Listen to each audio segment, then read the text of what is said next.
राष्ट्रीय स्वयंसेवक संघाची 3 दिवसीय अखिल भारतीय प्रतिनिधी सभा बंगळुरू येथे नुकतीच संपन्न झाली। प्रतिनिधी सभेदरम्यान माध्यमांशी संवाद साधताना संघाने मांडलेली औरंगजेबाच्या कबरीविषयीची भूमिका ही देखील तितकीच महत्त्वपूर्ण होती। औरंगजेब हा भारताचा आदर्श होऊ शकत नाही। गंगा जमनी तहजीबच्या बाता मारणाऱ्यांनी औरंगजेबला पुढे आणलं, पण दारा शुकोहला कधी आदर्श म्हणून संबोधला नाही, असं परखड मत सरकार्यवाह दत्तात्रय होसबळे यांनी मांडले। एकूणच औरंगजेबाच्या कबरीचे महिमामंडन करणाऱ्यांना हे सणसणीत उत्तर होतं। औरंगजेबाच्या कबरीवरून संघाची भूमिका का चर्चेत आहे जाणून घेऊया आजच्या व्हिडिओतून। नमस्कार, मी ओमकार मुळे, कॅमेरावर आहेत रिद्धेश कदम। चंदनहल्ली येथील जनसेवा विद्या केंद्राच्या प्रांगणात 21 ते 23 मार्च या कालावधीत राष्ट्रीय स्वयंसेवक संघाची 3 दिवसीय प्रतिनिधी सभा संपन्न झाली। या बैठकीला सरसंघचालक डॉक्टर मोहनजी भागवत, सरकार्यवाह दत्तात्रय होसबळे, सर्व 6 सहसरकार्यवाह तसेच अखिल भारतीय कार्यकारिणी सदस्यांसह इतर अधिकारी, 32 संघप्रेरित संघटनांचे मुख्य पदाधिकारी असे एकूण 1450 प्रतिनिधी बैठकीला उपस्थित होते। शुक्रवार दिनांक 21 मार्च रोजी सकाळी 9 वाजता सरसंघचालक व सरकार्यवाहांच्या शुभ हस्ते भारत मातेच्या प्रतिमेस पुष्पार्पण करून बैठकीची सुरुवात झाली। बैठकीपूर्वी दिनांक 19 मार्च रोजी झालेल्या पत्रकार परिषदेदरम्यान एका महिला पत्रकाराने संघाचे अखिल भारतीय प्रचार प्रमुख सुनील आंबेकर यांना नागपुरात शिवजयंतीच्या दिवशी झालेल्या हिंसाचाराबाबत संघाचं मत काय आणि औरंगजेब आज प्रासंगिक आहे का असे 2 प्रश्न विचारले। त्यापैकी पहिल्या प्रश्नाचे उत्तर देताना सुनीलजी म्हणाले की कोणत्याही प्रकारचा हिंसाचार हा समाजाच्या आरोग्यासाठी चांगला नाही। पोलिसांकडून याबाबत उचित कारवाई सुरूच आहे। तर दुसऱ्या प्रश्नाचे उत्तर देताना औरंगजेब प्रासंगिक नसल्याची भूमिका ही त्यांनी मांडली। सुनीलजींचं उत्तर थेट आणि स्पष्ट होतं, मात्र काहींनी त्यांच्या वाक्याचा विपर्यास करत कोणी कोणाचे कान टोचले असं काहीचं वळण त्याला लावल्याचं अनेक ठिकाणी पाहायला मिळालं। औरंगजेब प्रासंगिक नाही अशी भूमिका संघाने यापूर्वीच मांडली असली तरी यावर सविस्तर उत्तर हे बैठकीच्या शेवटच्या दिवशी सरकार्यवाह दत्तात्रय होसबळे यांनी दिले। देशाच्या स्वातंत्र्यासाठी लढणारे महाराणा प्रताप, त्याचबरोबर इथल्या परंपरा आणि मातीशी जोडलेला दारा शुकोह हे भारताचे आदर्श होऊ शकतात। औरंगजेबासारखा परकीय आक्रांत हा स्वतंत्र भारताचा आदर्श होऊ शकत नाही।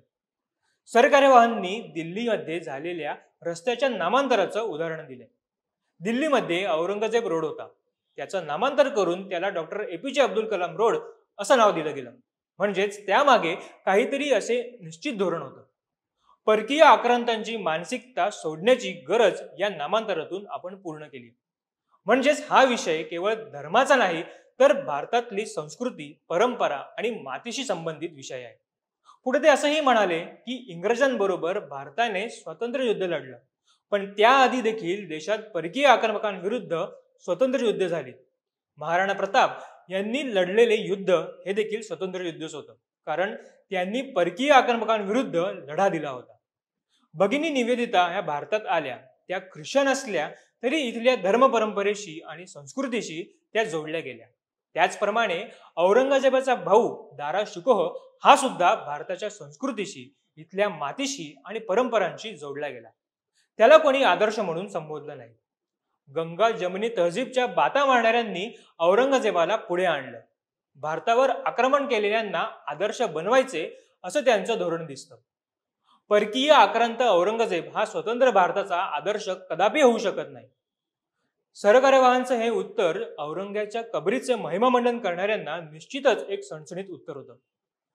दारा शुकोह हा शहाजहानचा मोठा मुलगा, औरंगजेब हा दारा शुकोहचा धाकटा भाऊ। मुघल परंपरेनुसार वडिलांनंतर म्हणजे शहाजहान नंतर खरं तर दारा शुकोह हा सत्तेत येणं अपेक्षित होतं, मात्र औरंगजेबाने सत्तेसाठी दारा शुकोहची हत्या केली। दारा शुकोहबद्दल सांगायचं झालं तर साम्राज्यासोबतच तत्वज्ञान, सुफी विचारधारा आणि अध्यात्मावरही ज्याची पकड असेल असा बादशाह होण्याची त्याची इच्छा होती। त्या काळातील प्रमुख हिंदू, बौद्ध, जैन, ख्रिस्ती आणि मुस्लिम सुफी धार्मिक नेत्यांशी तो चर्चा करत असे। इस्लाम सोबतच हिंदू धर्मातही त्याला बराच रस होता। सर्वच धर्मांना तो समान वागणूक द्यायचा। अशी माहिती आहे की वाराणसीहून धर्मपंडितांना बोलावून त्यांच्या मदतीने त्याने उपनिषदांचं फारसी भाषांतर करून घेतलं होतं। एक उदार शहजादा म्हणून दारा शुकोहची ख्याती होती। औरंगजेब मात्र याच्या एकदम विरुद्ध. हिंदूंवर अनन्वित अत्याचार, धार्मिक स्थळांवर हल्ले अशा बऱ्याच गोष्टी त्याच्या काळात घडल्या. त्याच औरंगजेबाच्या कबरीचं महिमामंडन करण्याचा प्रयत्न आज काही धर्मांधांकडून होत आहे. वास्तविक कुठल्याही कबरीचं महिमामंडन हे इस्लाममध्ये हरामच आहे. औरंगजेब हा सुन्नी मुसलमान होता. वहाबी हा सुन्नी मुसलमानांचाच एक पंथ. त्यांच्या मते कुठल्याही कबरीवर दर्गा बांधणे किंवा त्याचे महिमामंडन करणे हे इस्लाम विरोधी कृत्य आहे.